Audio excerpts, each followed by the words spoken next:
Joined by Logan Hay, the Saddle Bronc Rider 2022 national finalist and newly crowned champion of the San Antonio Stock Show and Rodeo. Logan, thank you for your time. Congratulations on San Antonio.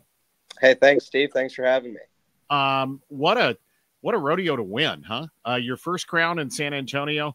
How'd that one feel after that 87.5-point ride on Saturday night? Yeah, that was crazy. I love going to San Antonio every year.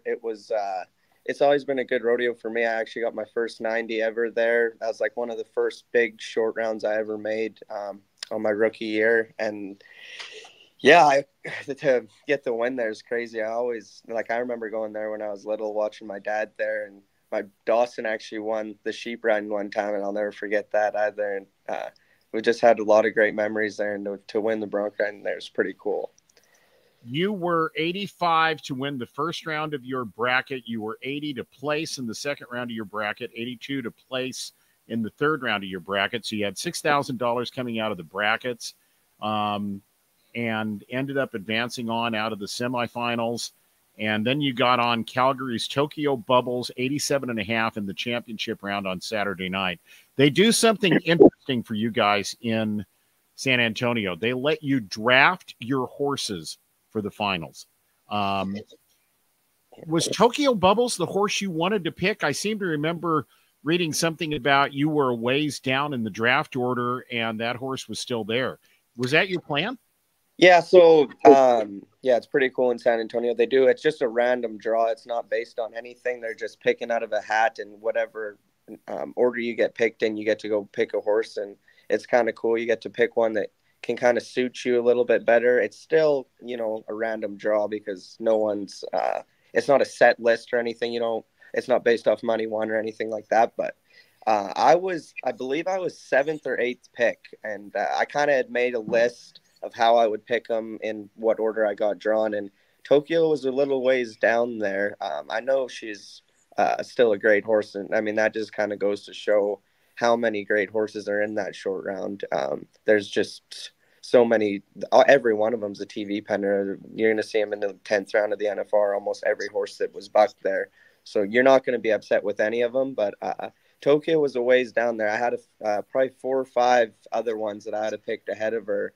But it worked out. I knew she's a great horse. I mean, she's been a great horse for 15 years, and I knew I'd still have a chance with her, but she wasn't my first pick. Had you ever been on her before? I did. I got on her in Salinas 2 years ago, 21, and all I actually needed to do on her was get a decent check, and I would have made the NFR in 21, and I messed her up. I didn't ride her very good, and so it was kind of good to get some revenge on her. She didn't cost me the NFR in 21. I did it. She still had a great day, but it was if I had rode her good that day in Salinas, I'd have made the NFR. So it's kind of cool to get some revenge, and she's back in my good books now. Anyway, just to remind everybody, in 2021, Salinas was like the last big rodeo of the year. That was the year they had Salinas in September, and it was I think they called it the tour finale that year. It was the tour finale, yeah. So let me ask you about you got in that scary wreck last year. Was it Reading or Red Bluff? Reading, yeah, where a horse came over on you. I watched the video of that. I wasn't sure how you got up from that, or how you would get up from that, to be honest. But you did. You missed the NFR last year. Tell me about the start you're off to in 2024. Yeah, so that was obviously tough wreck there. It kind of messed up my whole year, really. My arm wasn't healthy all year last year. I come back earlier than I was supposed to, and the doctors wanted me to, but I felt that I was good enough to ride, but I was just struggling. I couldn't ride to my normal style and everything, and so that it wasn't that good. But after come like September, October, it was finally feeling normal again, and I had a really good Canadian finals. I think I won like 40,000 of the Canadian finals. I came from 11th to finish 3rd there. So ever since then, I've kind of felt like I've been back healthy again and riding back to, my full potential that I felt like I was at the end of 2022 there. And, it's just since then I've just been having fun and feeling like myself again, and that I can, ride just as good at it as I did in the NFR in 22. And that's kind of how I approached this winter. I just wanted to go have fun and, just have fun again, rodeo, not be pushing myself. And, when you're healthy and having fun, that's when I'm always riding the best. And that's how this winter's been going so far. I've been drawing really good too. I can't knock that. That's a big thing in the winter. You can be riding as good as you want, but when there's 50 great bronc riders like there is going right now, you gotta draw the good ones to be able to beat them. And I damn sure have been drawing good, and feel like I'm riding just as good as I ever have as well. And it's definitely, I've got a good start for sure. I don't want to harp on last year, but remind me about the nature of the injury to your arm last year. What was it?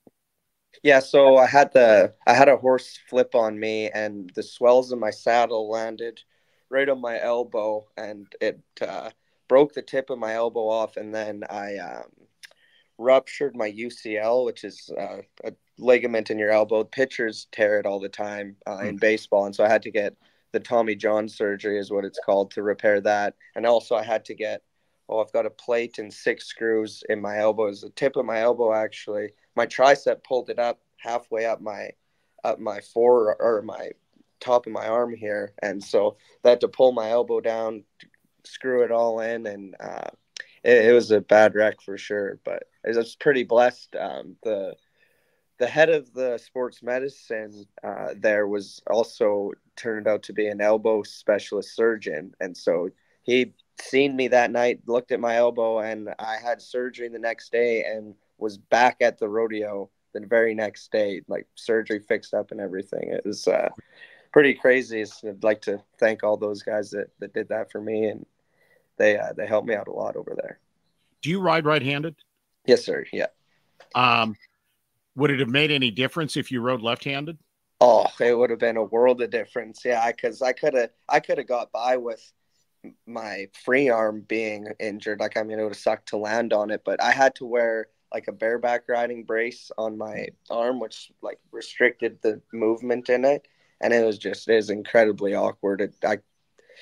I'd be thinking about the brace while I'm in the chute instead of thinking about just riding broncs. And you got to be pretty mentally dialed to ride bucking horses. You can't be having any distractions and stuff like that. And so when I was thinking about that and how weird that felt, it just all led together to be a wreck.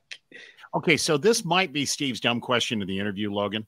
Yeah. I talked to bull riders who talk about, the importance of their free arm being as big a deal, if not a bigger deal, than the hand that they actually hang onto the bull rope with. Yeah.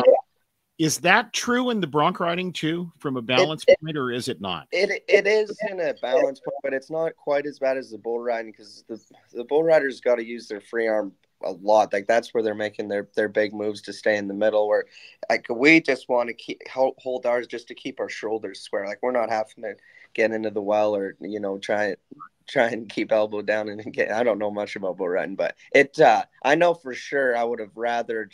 I've broke my free arm 4 times, and I'd come back in 6 weeks and I'd be perfectly fine. But this elbow I was all of 6 months before it felt normal again. And I think that probably could have been due to the UCL that I tore in it, that them ligaments take a long time to heal. But I know I would have much rathered it been the free arm, because I mean, I wouldn't have even put a brace on it. I could have just taped it and I wouldn't even had to think about it. But that's rodeo, and injuries are going to come with it. So yeah. Here's Steve's other dumb question to the interview, Logan. Talk to me about what's going on in your mind when you come back from an injury. I told you I was going to harp on this, and I'm harping on it. No, it's all good. When you're coming back from an injury like that with a horse literally that just lands on you,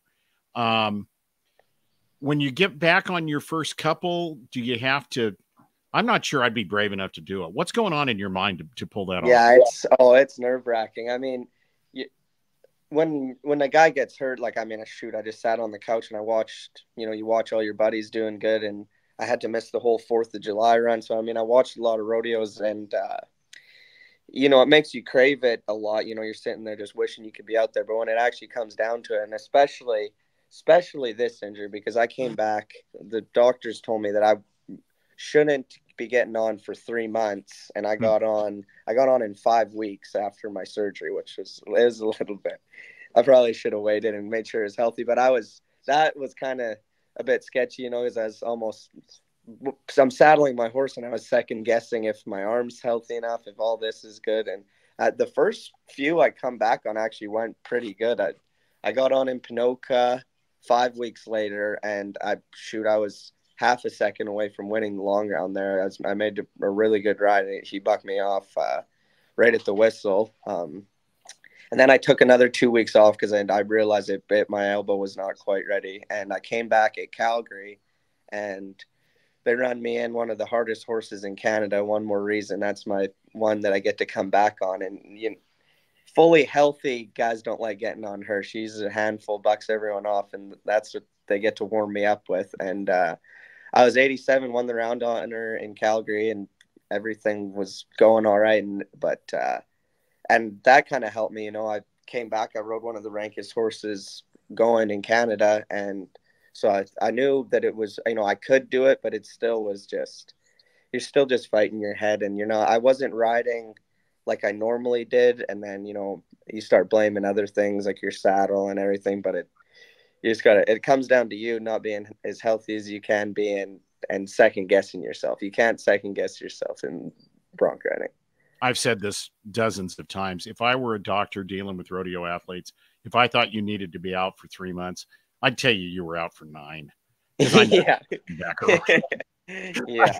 You know, I'd double it or triple it or something. Yeah. I know you guys are going to come back early. So let me ask you about winning San Antonio from this standpoint.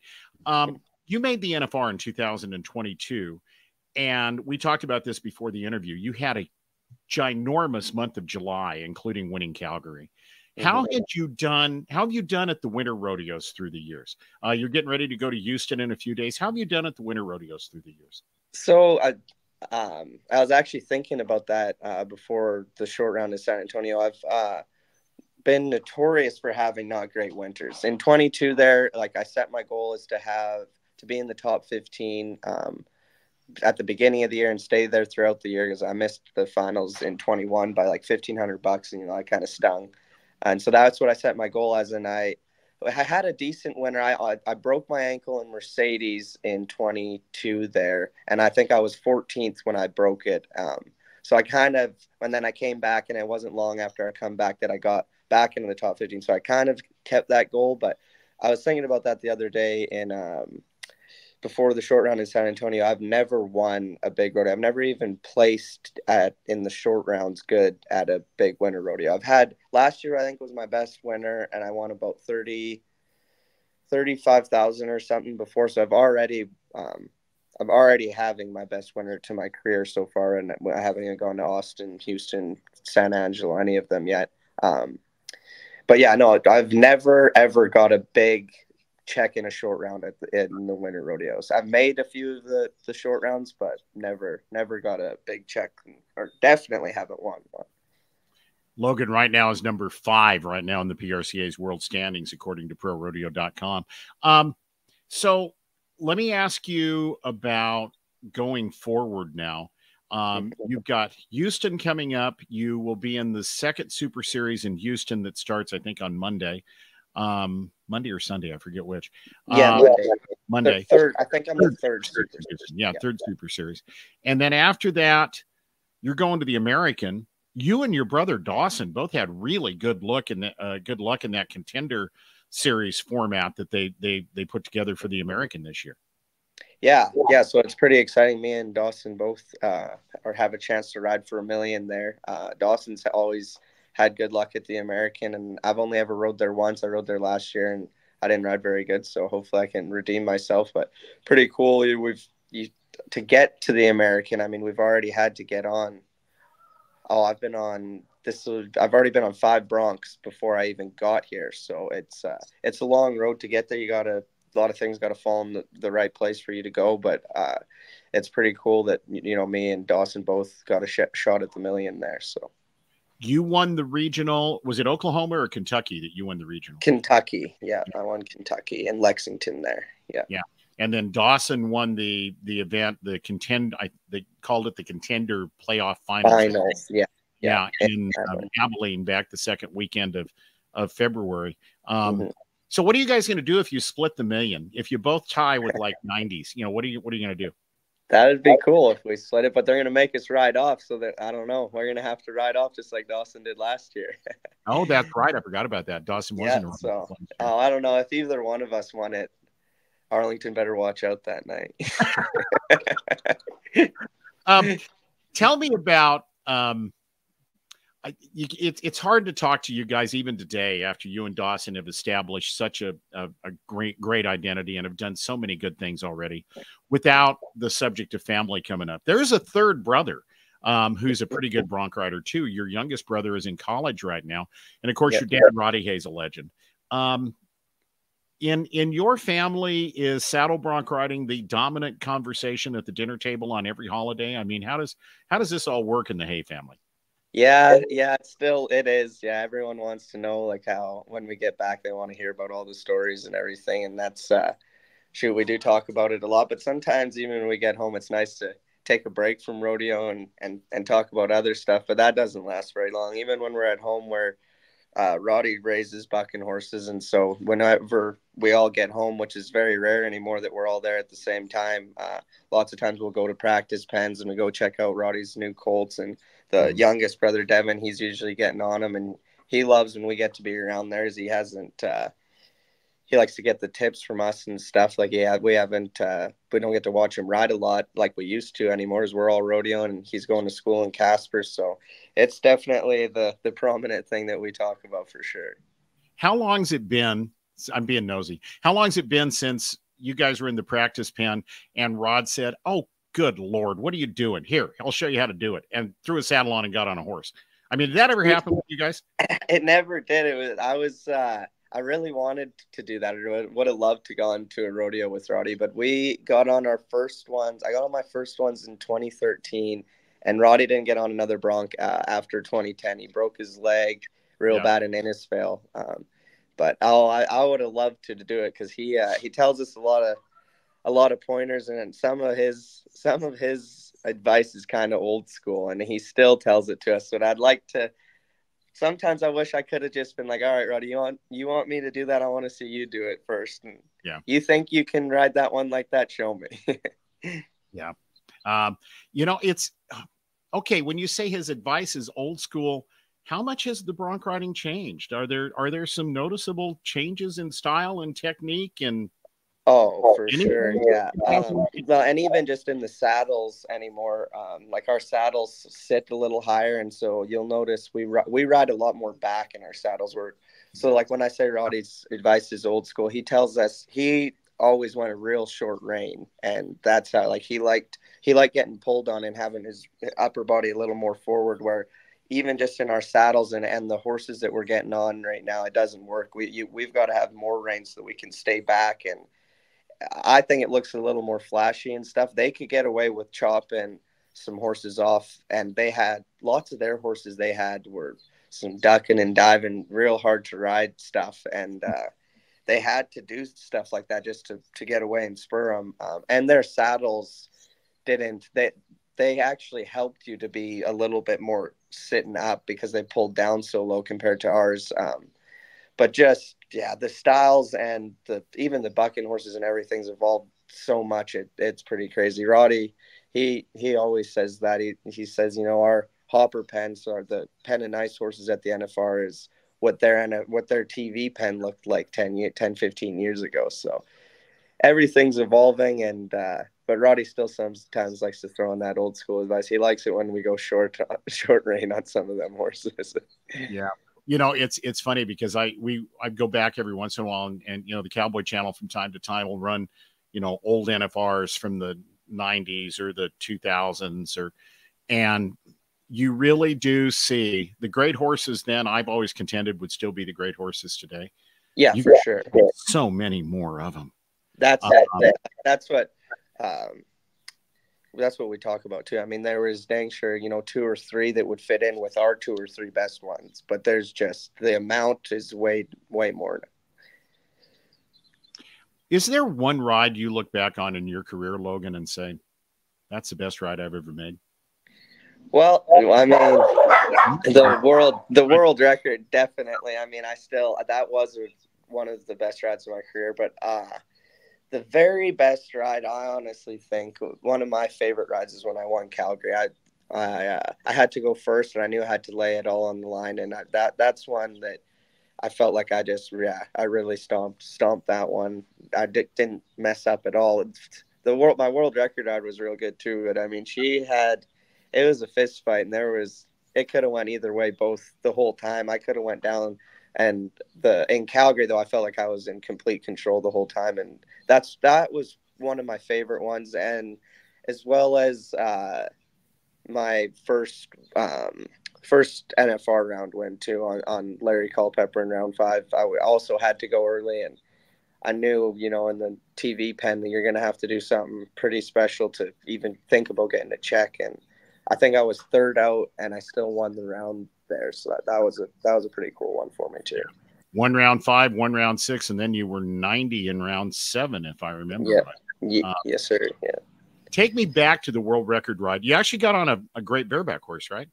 In Pollockville? Well, yeah. So, I mean, she's a bronc now. She was the world champion bronc last year, but at that point, she was the world champion bareback the year before, and I'd only ever seen her get bucked in the bronc riding 2 other times. Colby Wanchuk got on her 2 years before, so that would have been in 2020, and it was 19 actually, I think, because they didn't have it in 20.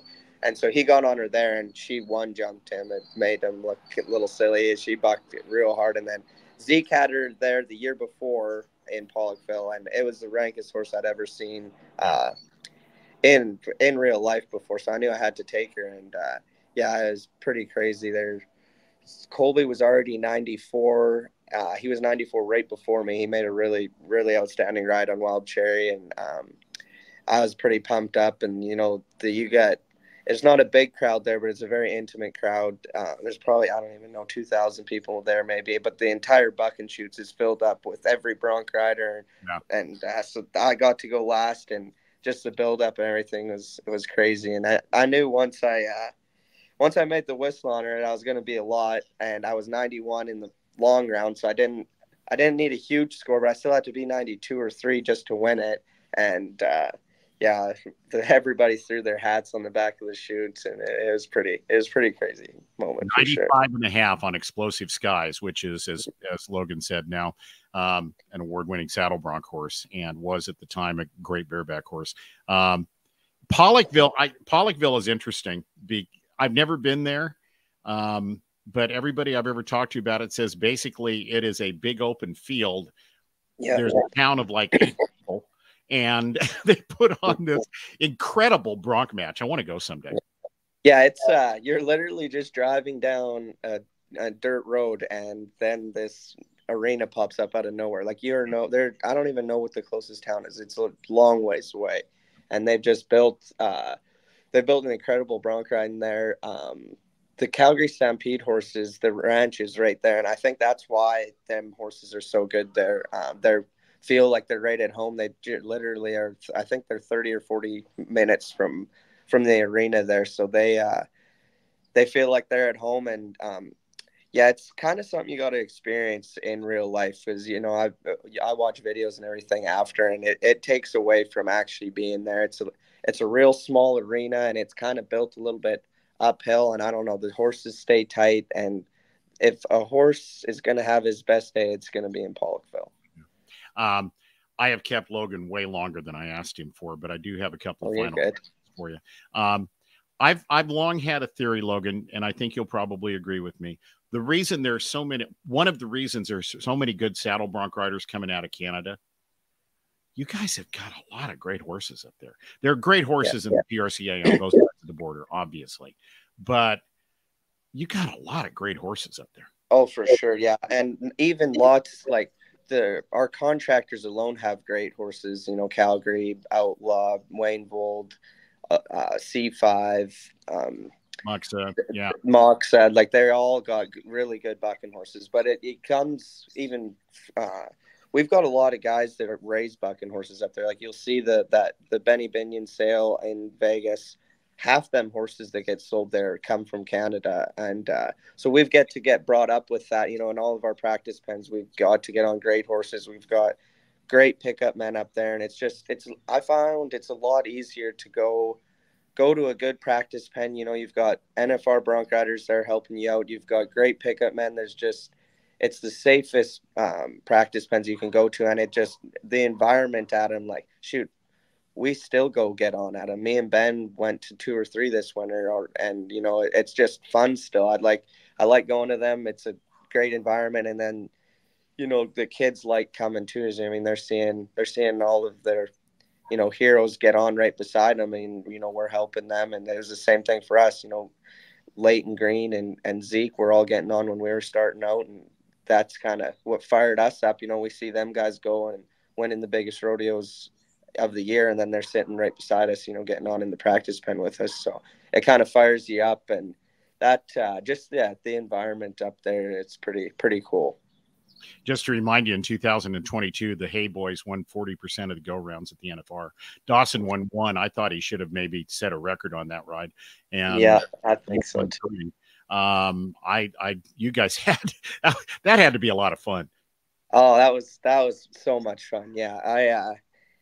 I went to Australia this year during the NFR, so I was watching the rounds all over there, and you know, it was a completely different time. I think we were watching it at like 1 o'clock in the afternoon the day after when you guys were actually doing it. But yeah, I was talking to Roddy, and I just asked him how the NFR was, and he said, well, it's not near as fun as it was last year. So but hopefully we'll both go back and get her back dialed in again. Houston, the American, what else is coming up for you? I keep my winter run pretty light anymore. I like to just go to the big ones, and not, you can bounce around to some other of the smaller rodeos, but everybody's going, and it's hard to, I'd rather save my rodeos for the later in the summertime when you can go to, you know, 3 or 4 $10,000 rodeos a weekend instead of driving all over here to get not really anything. So I just stick to the big ones in the wintertime. And so, yeah, I'm just going to go to Houston. I'll go to Houston the 4th, 5th, 6th. I'm in Austin the 19th, and then the American the 9th, and then I'll probably just go home back to Canada after that. Got it. What is the Bronc Riders count, Logan? 100. We can go to 100, count 100 a year. Is that something that nobody ever talks about it now, but if you've got a whole bunch of rodeos left to use in July, August, September, it can be an advantage, isn't it? Is that something? For sure. That's where you see lots of people, they'll rodeo their butts off in the fall and in the wintertime, and you know, they get a bit of money won, but there's so much more money to be won in July and August that I'd save my rodeos for then. And I'd like to have, you know, kind of just a pretty easy fall and winter, and then I'm gone the whole summer rodeoing anyway, so I may as well be at a rodeo every day, the way I look at it.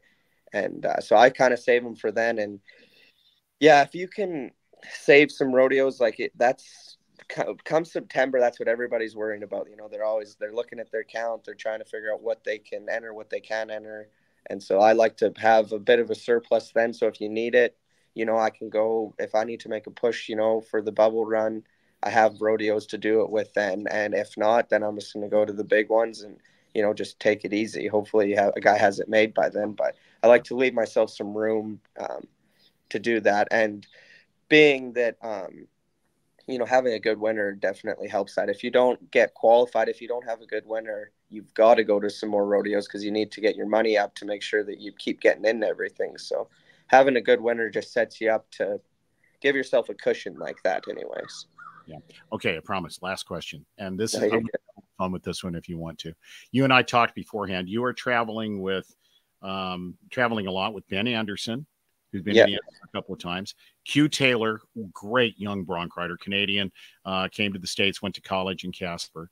And I don't know if I'm missing anybody in that group, but no, that's it. We were traveling with Case Thompson too, but he got hurt again, so he's getting surgery. I actually got surgery yesterday, so before this interview, I asked Logan, I said, to me, Ben would be maybe the biggest practical joker of that bunch. And you kind of disagreed with me a little bit on that. I mean, he is a practical joker.